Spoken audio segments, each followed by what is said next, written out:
So we're here with the one and only Veronica. Hi. She's a musician from New York City, and she's a triple threat. She's done acting, dancing, singing. She has three incredible singles out in the world right now, and plenty of covers you guys can see on YouTube. And it's just one of the coolest people I know, and we've kind of grown up. I mean, we met when we were 16, but obviously, Yeah. growing up to do after you're 16. So we've kind of They grown kind up. of grow together in a way, yeah. Let's jump right into your music because Yeah. I'm curious because you have three singles out, but they're over like a good amount of time. Yeah. You have But a Fantasy, Please Don't, and Because We Met. So what are those three songs like if you had to kind of shorten it? Like what do they represent to you in terms of like the chapters of your life? Well, when I released About a Fantasy, I was either 17 or 18 years old. So I was really, really young, and it was more of like that cookie cutter, like kind of pop sound. I was still playing around with different sounds. I didn't really know where I kind of belonged yet. I didn't know what I really wanted to do. I just wanted to release something fun and something that wasn't really out there yet, and just kind of be like, hey, world, how are y'all? you know? So that was that. And then I did take a few years to kind of settle myself into a more mature sound, which is where Please Don't kind of came in. And it's a song that is very near and dear to my heart because it is something that I personally have went through. And, with my songs, I really do want it to be a message of inspiration for people so that, like, for me, if somebody can relate to my music, that is, I think, the most important thing to me out of anything else that it could possibly be. So if someone can relate to it, I can help somebody with my music, then the job is done, in my opinion. Like, that's all I really kind of care about when it comes to music. Now with my new single, Because We Met, I actually wrote that song pretty much around the same time that But a Fantasy was written. It was written a long time ago, and I never did anything with it.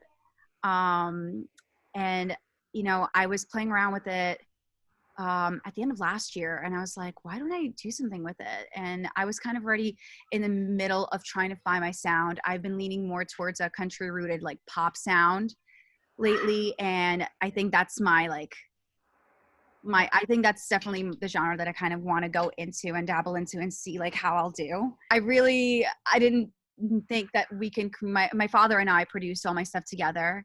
So he has a studio out in Jersey called Playmaster Studio. And we kind of just sat down and started kind of messing around with it and different kinds of sounds for it. And we started going for a more acoustic vibe first. And then it just kind of came to be to what it is today. And honestly, I'm very proud of how it came out. And I'm very excited for the future ahead because my sound is definitely going to shift more towards that direction than what anyone has heard before prior with like the more pop sound and like that like progressive pop sound. Like, are you pretty open with your dad when you're like in the studio with him, or is it ever Yeah. I mean, sometimes I think he just kind of like, as a dad, will be like staying out of it. He's like, it's not my business. It's not my business. But in terms of the songwriting process and in hello, in terms of the just like just like the musical process, there's definitely that level that we have a professionalism just to make sure that we can keep going and put together something really, really great. you don't want to stop you and be like, did you just say? You're like, no. No, he's not like that, which is really, really great. But he also understands because it's music, and music is very personal and deep to everyone on an individual level. So I definitely think he gets that as a songwriter himself as well. Well, so you talk like about your dad's studio. So did he really get you into music growing up, or did you have other people that? Yeah. So my dad and my mom are both musicians. My dad is a producer. He is a musician, a composer. He does all of it. And my mother is actually a singer. And they're both European. So my mom did have a career out in Europe, like where she was on Eurovision and stuff like that. Like she really did go forward. So my mom was definitely a really big singing inspiration for me growing up. And both my parents, obviously, as musicians, that's all I kind of knew. they put me into piano when I was little, into ballet when I was little. So I was always like dabbling in some kind of like artistic thing. And I just kind of stuck with singing and piano always. Like that's something that I've always like held on to. So that definitely was one. They're both my inspirations essentially for music, like an early age. Yeah. I feel like it's cool to be able to do both. Like a lot of people can do one or the other, like play piano Right. really well, but you are able to do both. So it's kind of cool. I feel like you could just sit down at like a cool like party or something if there's just like a piano and just That's happened actually. Last year I was at my friend Irene's Thanksgiving party, and her daughter is super inspired by like me playing piano. So she sat down with me and we played Bohemian Rhapsody together, and I started singing and everyone started singing along, and it was just a really nice, wholesome moment. And honestly, it's a good moment to look back on because they took like some videos and it's just like, oh, that was so fun. I enjoy doing that. I get shy sometimes when I don't know people, but sometimes there's like moments where I'm like, you know what? Screw it. Let's do this. Let's dabble around. Let's play around. So in the past, like, so I was looking at like your like bio, and I saw you did like the teen hoot competition, and I was like, wait a second, like honestly, like digging back though, because I feel like a lot of kids like our age or even like a little younger, a little older, Right. were really familiar with that. Like, okay, I want to know like what that experience is like, and then like also the Bestie Picks Bay, like that's kind of one that jumps around, but Right. I guess, are those what they seem? Are they not? Like, I guess explain what, first of all. So Teen Hoot was what, 2011, 2010, I think. I was, I think, a freshman or sophomore in high school when I did that. You know, that was when social media was just starting to pop off and all that. So it was a very, very different time. And it was very easy to put up a YouTube video and it explode and get like 10,000, 20,000 views. I saw that there's a competition for this thing called Teen Hoot. It had a lot of different YouTubers that were like performers at the time that were going to be there. And I was like, oh my gosh, there's a chance that I could be one of those people. Let's try it out. And that was like my first kind of dabbling actually into like, you know, putting up music online also. So that in a way was kind of my introduction into the music world online. So I did the cover of You and I by Lady Gaga. And a lot of people in my school actually found it, so they started sharing it and they started like, you know, putting like the thumbs up on it as well, because the way that they did the competition is if you get thumbs up, whoever gets the most thumbs up moves on to the next round. I made it to, I believe, the top 10. I don't remember. I remember if I was top 11 or top 10. I don't remember who won. Honestly, it's been so long, but it was someone who I think is also really involved in music now. But it's just crazy to think back to that like time and how different it was to compare to now and how like things work now. It's very obviously saturated now, but like, you know, I feel like anyone out there, if they can make themselves stand out somehow, they will for sure find their audience in some way, shape, or form. I feel like also with the Teen Hoot stuff, it was like, I mean, for me as like You remember that?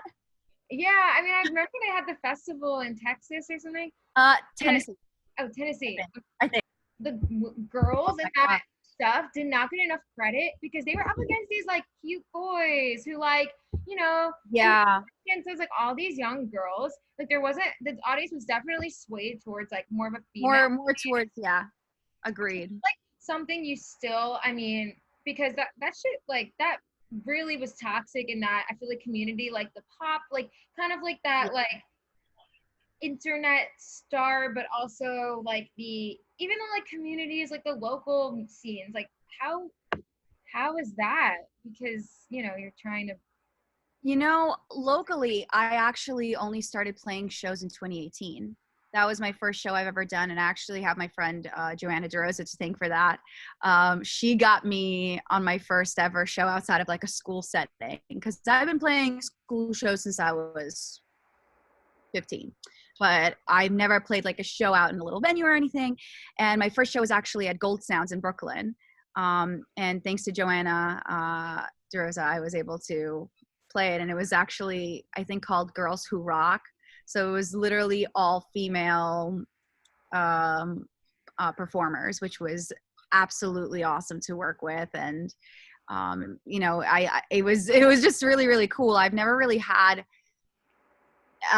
any kind of like personal bad experiences performing. Obviously there's been some times where it's like you perform for an empty crowd, but you got to also remember that you still got to put on your best, because you never know who's there. You never know who can walk in, and you want to make sure that everyone around you is just having a good time, no matter how many people are in there.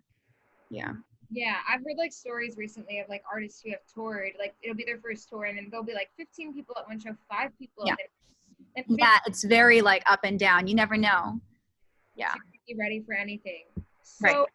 when did you like decide to pursue a career in music and like start even like with the streaming stuff now and like Yeah. kind of pursue it more as a career? Yeah, I guess like after high school versus like doing I think in high school, I was still dabbling around and songwriting and just trying to figure out who I am as a person. Because honestly, when you're that young, you know, sometimes there's just so much going on that you can't really focus on yourself. That makes sense.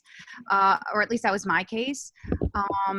I didn't really know what I wanted. I just knew that I loved music. I loved singing, and I wanted to do it. I didn't know where I was going to go into it. Was I going to go into the songwriting aspect? Did I want to go into solo performing? Did I want to start a band? I had no idea what I wanted to do.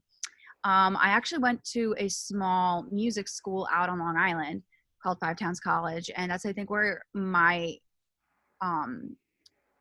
love for music just came out the most. Because when I was like in high school, I didn't really play piano much. I forgot a lot of things with it because I played classical piano for 15 years of my life. I was in lessons for 15 years of my life, and I stopped when I was in high school because I was just like, oh, high school, I'm going to do whatever I want, you know?